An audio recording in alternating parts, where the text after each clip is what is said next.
warahmatullahi wabarakatuh. Perkenalkan, saya Siska Rianti dari kelas Manajemen MJ701.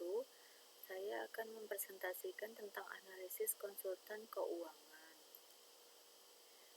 Untuk soal kasus, analisis saham dan obligasi.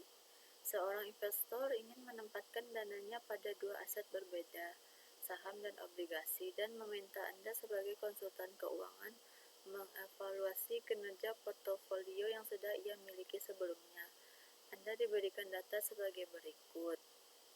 Analisis saham. Perusahaan baru saja membagikan dividen sebesar 2.000 per lembar. Investor mengharapkan dividen tumbuh sebesar 10% per tahun secara konstan. Jika tingkat pengembaliannya disyaratkan ataukah adalah 15%, hitunglah nilai intrinsik saham tersebut. Gunakan model pertumbuhan konstan atau Gordon Model. Anda sebagai konsultan diminta untuk menganalisis dan mempresentasikan poin-poin berikut. Yang pertama, analisis nilai intrinsik. Tunjukkan perhitungan nilai saham PT Maju Bersama bandingkan dengan asumsi jika harga pasar saat ini adalah 45.000, apakah saham tersebut layak dibeli atau under value atau dijual over value. Untuk analisis nilai intrinsik saham PT Maju Bersama, nilai intrinsik saham dari perhitungan Gordon Glow Model sebelumnya adalah 44.000, harga pasar saat ini 45.000. Untuk perbandingan, jika harga pasar besar dari nilai intrinsik, saham over value. Jika harga pasar kecil dari nilai intrinsik, maka saham under value. Untuk kesimpulan, karena harga 45.000 besar dari 44.000, saham PT Maju Bersama over value. Investor sebaiknya tidak membeli atau bahkan mempertimbangkan menjual jika sudah memiliki.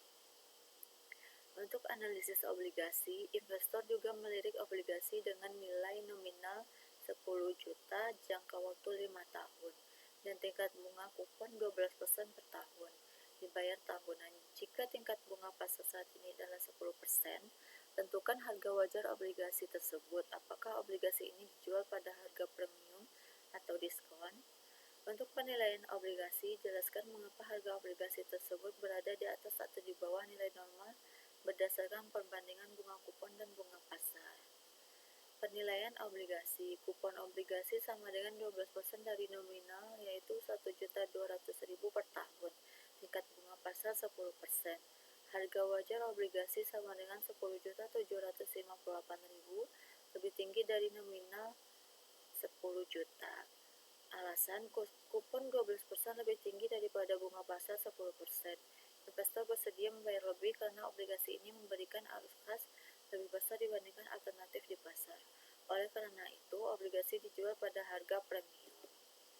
Harga obligasi bisa berada di atas atau di bawah nilai nominal tergantung pada perbandingan antara tingkat bunga kupon dan tingkat bunga pasar.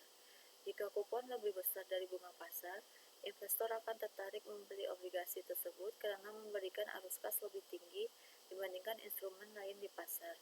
Akibatnya permintaan naik dan harga obligasi akan lebih tinggi dari nilai nominal atau premium. Dalam kasus ini, kupon 12% lebih besar dari bunga pasar 10%, sehingga harga wajar obligasi 10.758.000 lebih besar dari 10 juta atau premium. Jika kupon kecil dari bunga pasar, obligasi menjadi kurang menarik karena membayar bunga lebih rendah dibandingkan kondisi pasar. Investor hanya mau membeli jika harganya lebih murah dari nominal, maka obligasi dijual di bawah nilai nominal atau diskon. Jika kupon sama dengan bunga pasar, harga obligasi akan sama dengan nilai nominal, karena arus kas yang ditawarkan seimbang dengan tingkat pengembalian pasar. Dalam kasus ini, obligasi dihargai premium karena kupon 12% lebih tinggi daripada bunga pasar 10%. Untuk evaluasi portofolio saat ini, investor sudah memiliki portofolio A dengan kinerja setahun terakhir sebagai berikut. Rata-rata return portofolio 18%, rata-rata return bebas risiko 6%, data portofolio 1,2, standar deviasi 20%, return market 14%. Evaluasi kinerja. Data portofolio, return portofolio 18%, return bebas risiko 6%, return pasar 14%, beta 1,2, standar deviasi 20%. Indeks Sharpe. Sharpe sama dengan return portofolio dikurang return bebas risiko per OP sama dengan 18 dikurang 6% per 20% sama dengan 0,6. Interpretasi Sharpe ratio 0,6. Portofolio memberikan return yang cukup baik relatif terhadap risiko total yang ditanggung. Nilai positif menunjukkan manajer portofolio mampu menghasilkan excess return di atas tingkat bebas risiko. Yang kedua, indeks Jensen atau Jensen alpha.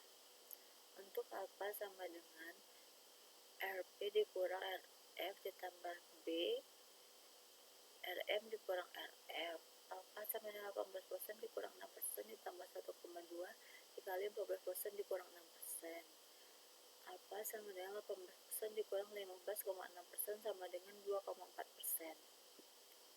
Interpretasi Jensen alpha positif yaitu 2,4%. Portofolio menghasilkan return di atas ekspektasi CAPM. Ini berarti manajer portofolio berhasil menambah nilai outperforming market adjust benchmark. Kesimpulan untuk investor, Sharpe ratio positif 0,6, portofolio efisien terhadap risiko total. Jensen alpha positif 2,4%. Manajer portofolio berhasil mengalahkan pasar setelah disesuaikan dengan risiko sistematis.